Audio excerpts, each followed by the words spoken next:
بص يا حبيب اخوك، خليني اسالك سؤال في السريع كده. عمرك في مره حاولت تمنتج فيديو جامد على الموبايل بتاعك ولقيت برنامج المونتاج اللي انت بتستخدمه مطلع لك الفيديو بتاعك بعلامه مائيه قد كده في نص الشاشه، ولا فجاه تلاقي البرنامج اللي انت بتستخدمه يقول لك عايز تطلع الفيديو ده من البرنامج فتقول له يقول لك لا مش بالسهل كده يا معلم، ادفع حبيب قلبي، ادفع عشان تطلع لك الفيديو. شخلي الجيبه اللي هو بدل ما تطلع بفيديو جامد لا انت بتطلع بازمه نفسيه وماليه. بس انا مش عايزك تقلق خالص من الموضوع ده. ليه بقى؟ لان انا جاي اقول لك ان في برنامج مونتاج مجاني 100%. والله العظيم 3 مجاني وسهل وبسيط ومن غير علامه مائيه قد كده تطلع لك في الفيديوهات، وكمان في مميزات كتير قوي تخليك تطلع شغل بروفيشنال فعلا. وفي الفيديو ده انا بس مش هقول لك على اسمه، لا انا هقول لك على كل حاجه تخص هذا البرنامج، وهشرح لك كل حاجه خطوه بخطوه، ازاي تقطع الفيديو وازاي تضيف موسيقى وتحط تاثيرات وتطلع الفيديو من البرنامج باعلى كواليتي ممكنه. فلو انت يوتيوبر لسه في بدايه طريقك، او بتعمل فيديوهات على تيك توك وريلز على الانستجرام، او حتى بتمنتج فيديوهات لاصحابك، فصدقني الفيديو ده هيفرق معاك جدا. المهم بقى يا صديقي، انك لو لسه اول مره تشوف الشخص اللي بيتكلم قدامك ده، فانزل دلوقتي حالا اشترك في القناه. ومن غير كلام كتير خلينا نبدا في الفيديو سريعا. بس روح حضر كوبايه المشروب بتاعتك وطقطق ودانك معايا ويلا بينا نبدا الفيديو. طيب خليني اقول لك في البدايه ان البرنامج اللي احنا هنستخدمه في الفيديو هو اسمه فيتا.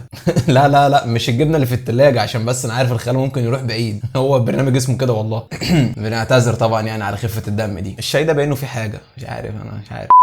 وتقدر تحمل البرنامج ده من على اب ستور او من على جوجل بلاي، ولينك التحميل بتاعه هتلاقيه موجود تحت الديسكربشن. ده طبعا توفيرا لوقتك عشان ما تقعدش تدور كتير. بص انت كل اللي عليك ان انت بعد ما تفتح البرنامج هيطلع قدامك الواجهه الجميله دي. الواجهه بتاعت البرنامج هي اسهل من السهوله، يعني بسيطه ما فيهاش اي مشكله، بعيدا طبعا عن الاعلانات اللي هتظهر لك في كل حته عشان برنامج مجاني يعني فطبيعي. المهم بس انت قبل ما تبدا تعمل اي حاجه هتيجي عند علامه الاعدادات اللي فوق على الشمال دي، وبعد كده هتلاقي حاجه اسمها فيتا ووتر مارك، هتقفلها، هتبقى عامله كده باللون الازرق، هتخليها عاديه مقفوله. ده يا معلم هتلغي الووتر مارك بتاعت البرنامج عشان ما تطلعش في الفيديو بعد ما تعمل له اكسبورت، اللي هو بعد ما تخرج الفيديو من البرنامج. هتلاقي قدامك كده خانه فوق كده مربعه كبيره اسمها نيو بروجكت، دي اللي انت بتضغط عليها عشان تبدا مشروع جديد، وتحتيها كده شويه حاجات كده مستخدمه سريعا زي الانيميشن او الاي اي افكت او الكيرف، فده شورت كات كده ليها. عندك تحت كده في 3 خانات: بروجكت، تمبلت، وفري ستور. احنا مش هنتعامل مع اي حاجه من الكلام ده غير بروجكت وتمبلت. تمبلت دي بتبقى عباره عن بعض من الافكتات الجاهزه اللي انت تقدر تستخدمها وتطبقها على صور ليك انت، على فيديو عندك انت، يعني نفس الافكت اللي معمول ده هيتعمل على حاجه بتاعتك انت، فدي حاجات جاهزه يعني قوالب جاهزه. هنخش على كلمه بروجكت وبعد كده نختار على نيو بروجكت، هتلاقي دخل معاك في الخانه اللي قدامك دي. هنا هتختار الحاجه اللي انت عايز تشتغل عليها، يعني مثلا انا عندي الفيديو ده هشتغل عليه، حددت الفيديو ده. لو انت عندك اكتر من فيديو تقدر تحددهم، يعني 1 2 3 وهكذا. لو عايز تضيف صور هتلاقي فوق كده على الشمال في خانه الايمج، عندك صور اهو تقدر تضيفها كمان. خلينا مثلا نحط الفيديو ده ونبدا نشتغل عليه. طبعا قدامك هيبدا ان هو يعمل عمليه لودنج لحد ما يخش على الصفحه الاساسيه. دلوقتي كده فتح معايا اهو البرنامج، وده اللي تحت هنا ده حاجه اسمها التايم لاين بتاعنا، او ده المكان اللي احنا بنشتغل عليه يعني. طبعا لو جينا بصينا تحت هنا في الاول هتلاقي ان دي هي عباره عن كل الافكتات اللي انت تقدر تستخدمها في البرنامج، ايديت، ساوند، تكست وغيره من الحاجات اللي موجوده تحت. خلينا نتكلم حاجه. اول حاجه مثلا هنعمل عمليه تقطيع، يعني مثلا لو جينا على الفيديو ده مثلا عايزين نقطع الحته دي، هنقطعها ازاي؟ كل اللي عليك انت تدوس على الفيديو ذات نفسه وتيجي عند الحته دي وتختار كده من على اليمين تحت حاجه اسمها سبليت، تدوس عليها كده انت قطعت الفيديو. تعالى مثلا نفترض ان الجزء اللي على الشمال ده كله انت مش محتاجه، يعني انت محتاج الجزء اللي على اليمين والجزء اللي على الشمال ده مش عايزه. هتيجي عند الجزء اللي على الشمال ده تدوس عليه كده كليك. عايز تحدد اكتر ممكن تعمل زوم ان وزوم اوت عشان تشوف تايم لاين كله، وقوم جاي هنا كده عند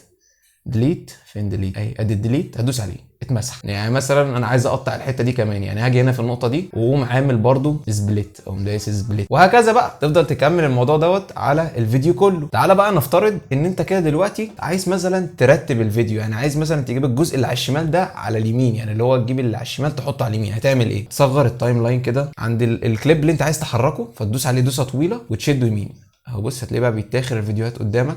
انت كده خليته ده في الثاني وده في الاول وهكذا. تعالى مثلا دلوقتي نعمل حاجه ثانيه، اللي هي نضيف مثلا تكست او نحط كده نص يظهر على الشمال. هنعمل ايه؟ كل اللي عليك انت برضه هتيجي من عند الخانه اللي تحت دي، هتلاقي كده خانه اسمها تكست، هتدوس عليها. يبقى في عندك نوعين، في ستيكر وفي تكست. تعالى مثلا نشوف الستيكرز دي فيها ايه. الستيكرز دي فيها شويه انيميشنز كده وشويه جرافيكس كتيره تقدر تستخدمها من جوه البرنامج، يعني الحاجات دي مجانيه على فكره ومن غير اي فلوس. كل اللي عليك ان انت مثلا تحملها. يعني مثلا تعالى مثلا نعمل البتاع ده، تمام؟ هنا مثلا بقول لك لايك اند سبسكرايب، فاهم؟ انت لو ما عملتش لايك وسبسكرايب لغايه دلوقتي فمش عارف انت ليه ما عملتهمش. اعملهم، يلا اعملهم. يعني مثلا اهو كده احنا حطينا الافكت ده مثلا كده وخلاص خلصنا كل حاجه. نضغط على علامه الصح اللي هنا دي، يعني مثلا لو جينا شغلنا هتلاقي ان الفيديو شغال الصوت زي ما انت شايف بقى كده اهو طالع قدامك اهو لايك ان سبسكرايب والكلام ده كله. طيب تعالى نفترض ان انت عايز تحط حاجه تانية، يعني مثلا نقول مثلا انا هنا مثلا بتكلم عن الفلوس، تعالى مثلا نكتب كلمه ماني، فنقول مثلا تكست، نيجي في تكست ده مثلا نكتب ماني اهو تمام وندوس صح. طب هي كلمه ماني دي كده مش عاجباني، انا عايز اعمل عليها اديت، يعني انا عايز اعدل عليها، فممكن ادوس عليها كده واجي هنا عند الستايل، في عندي كذا خطوط اهو الستايلات بتاعتي كلها، اقدر احمل اي ستايل انا عايزه. تعال مثلا وليكن الستايل ده، تقدر تكبر الخط برده تصغره من خلال العلامه دي تمام. ادي كلمه ماني اهو تخليها فوق على الشمال مثلا وليكن كده، مش عايز تقعد حته طويله، يعني هي مجرد بس تظهر في الايه في الجزئيه اللي انا هقولها. ممكن هشد البتاع كده وخليها هنا كده مثلا، يعني تظهر كده مثلا اهي بالشكل ده، لايك سبسكرايب هتطلع كلمه الماني. طيب تعالى مثلا نفترض بقى مع بعض كده، انت عندك هنا في ما بين الجزء ده وما بين الجزء ده، تعالى نفترض ان انت عايز تربط ما بينهم بترانزيشن. يعني ايه ترانزيشن؟ يعني انتقاله، ما يبقاش القطعه مره واحده كده. طب ممكن تعملها ازاي؟ كل اللي عليك ان انت هتيجي عند الخانه دي، هتلاقي كده في علامه موجوده ما بين الكليبين دول، هتدوس عليها هيطلع لك كده خانه اسمها ترانزيشن. انت دلوقتي عندك ايقونات كتير قوي، كميات كتيره قوي من الترانزيشنز اللي موجوده، في هوت، بيزك، دايناميك، سبيشال افكت، وفي سبليت، وفي جليتش، ولايت، بص كميه حاجات كتير قوي. تعالى مثلا نختار مثلا الكام كودر. الكام كودر دي افكت ترندي قوي على فكره، وبيتعمل قوي في الفيديوهات بتاعت التيك توك، اللي هي ايه، بص شكل الافكت عامل ازاي، اللي هو بيظهر كده مره واحده. طب بصوا ايه، هو ظهر كده مره واحده وانا ما لحقتش اشوف. ممكن ان انا اطوله شويه ازاي؟ عن طريق ان انا بحدده كده زي ما هو، وهتلاقي فيه سلايدر كده بنحركه، يعني مثلا ممكن اخليه يبقى مثلا قد ايه، ثانيه ونص مثلا، استشغل كده اهو. بص كده عمل الافكت ايه بشكل اطول شويه، وقدرت ان انت تشوف الافكت اصلا. وليكن مثلا انت خلاص خلصت كل الكلام ده، هتعمل ايه؟ دوس على علامه الصح اللي تحت على الشمال دي. تعالى بقى نتكلم دلوقتي، انت عايز تحط مزيكا او تواشيح او قران او اي حاجه. الموضوع بسيط برضو، انت تختار كلمه ساوند اللي موجوده تحت دي تمام، وبعد كده تدوس على علامه الميوزك زي ما انت شايف هنا كده. دي كلها ايه، حاجات كلها جوه البرنامج، يعني حاجات موجوده جوه البرنامج، مش محتاج ان انت تحملها من الخارج مثلا وبعد كده تبدا تضيف. طب تعالى نفترض ان انت حملت فعلا مقطع صوتي عندك وعايز ان انت تستخدمه في الفيديو ده، هتيجي فوق من عند الايقونات اللي موجوده فوق دي، هتيجي عند كلمه ديفايس او الجهاز، يعني على حسب اللغه بتاعت البرنامج. كل المقاطع الصوتيه اللي موجوده على تليفونك هتلاقيها هنا. يعني مثلا وليكن على سبيل المثال تعالى ناخد الصوت ده، كل اللي عليك هتعمل ايه، هتيجي عليه هنا كده وتدوس على علامه الزائد، او زي ما انت شايف بقى كده ايه، الفيديو اتضاف او الكليب اتضاف. بس زي ما انت شايف كده الكليب مش متضاف من الاول، هنعمل ايه، عايزين نشده على الاول، هتدوس عليه دوسه طويله كده وتحركه لغايه لما تيجي لاول حاجه. لو انت بقى عندك في الصوت ده في حاجات كتير برضو تقدر تعملها، تقدر تتحكم في الصوت في السرعه بتاعته، او تقدر تعمل له عمليه سبليت برضو، او تقدر ان انت تتحكم في مستوى الصوت بتاعه عن طريق خانه الفوليوم ده سواء كان عالي او واطي. وتقدر برضو ان انت تعمل عمليه تقطيع ليه، يعني مثلا انت عايز الجزء ده فقط ومش عايز الباقي، يعني مثلا ده الجزئيه اهو، هنيجي هنا كده وتدوس على علامه السبليت خلاص اتقطع. الجزء اللي على اليمين ده انت مش عايزه خلاص ارميه عادي. بص انا مش عارف انت ازاي قاعد لغايه دلوقتي بتتفرج على فيديو وما عملتش لايك، يعني مش عارف صراحه يعني، فبعد اذنك يعني انزل اعمل لايك دلوقتي اتفضل. تمام ماشي.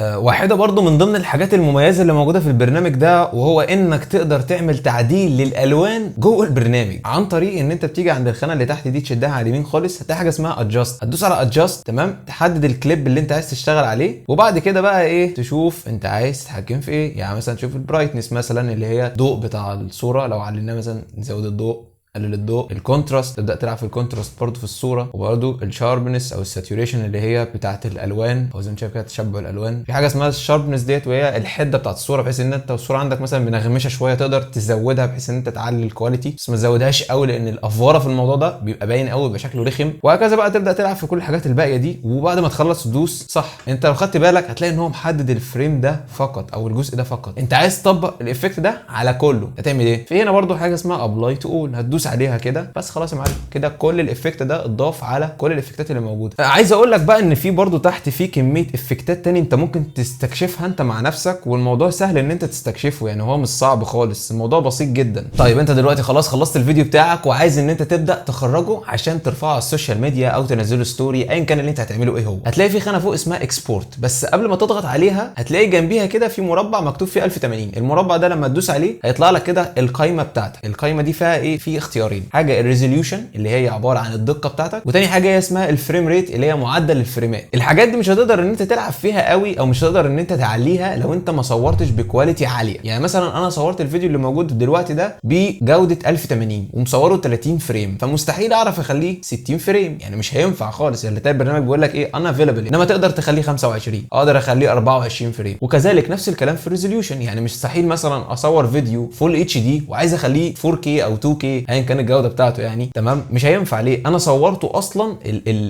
السورس الاساسي او المصدر الاساسي كان متصور بفول اتش دي، مش هينفع ان انا اكبرها. الموضوع ده مش موجود هنا في البرنامج ده، تمام. بس تقدر ان انت تقلل الكواليتي. ما اعتقدش ان في حد هيقلل الكواليتي يعني. فطبعا انت تحاول ان انت تحافظ على اعلى كواليتي ممكنه صورت بيها واعلى فريم ريت انت صورت بيه، ويفضل يكون 30 لو انت هتنزل فيديوهات للسوشيال ميديا يعني وحاجات زي كده. 30 فريم دي حاجه كويسه قوي يعني. تلاقي كده في كلمه تحت على اليمين مكتوب استيميتد فايل سايز، ده يعتبر الحجم المتوقع للفيديو ده بعد ما تعمل له اكسبورت. طيب خلاص انت ظبطت الدنيا وكله زي الفل، تدوس على اكسبورت فوق تلاقيه بيقول لك سيفنج الفيديو. في اللحظه دي انت ما ينفعش ولا تقفل التليفون باور ولا تطلع من البرنامج ولا تعمل اي حاجه خالص. فانت كل اللي عليك ان انت هتسيبه التليفون يحمل لحد ما يوصل 100%. طب هو خلاص كده دلوقتي اهو البرنامج بيقول لي ان هو خلاص فينيش. لو دوست على العلامه دي هتلاقي ان الفيديو بتاعك شغال اهو، وادي الحاجات اللي احنا عملناها وادي الافكت الترانزيشن، تمام. واهم ما في الموضوع ان مفيش علامه مائيه اهو قدامك على الشاشه، مفيش اي علامه مائيه والفيديو طالع من غير اي علامه مائيه. في نهايه الفيديو انا طبعا حابب اشكرك لو انت كنت لسه قاعد بتتفرج على الفيديو لغايه دلوقتي يعني. فما تنساش تعمل اللايك الجميل بتاعك وتعمل سبسكرايب وتفعل زرار الجرس والحاجات الحلوه دي اللي بتفرح الواحد. والاهم بقى من كل ده انك تروح تعمل لي فولو على الانستجرام دلوقتي حالا، عشان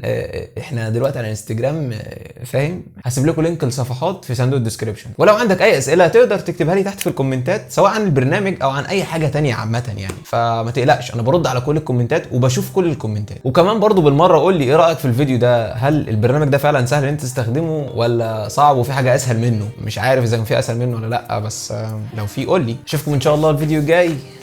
بيس.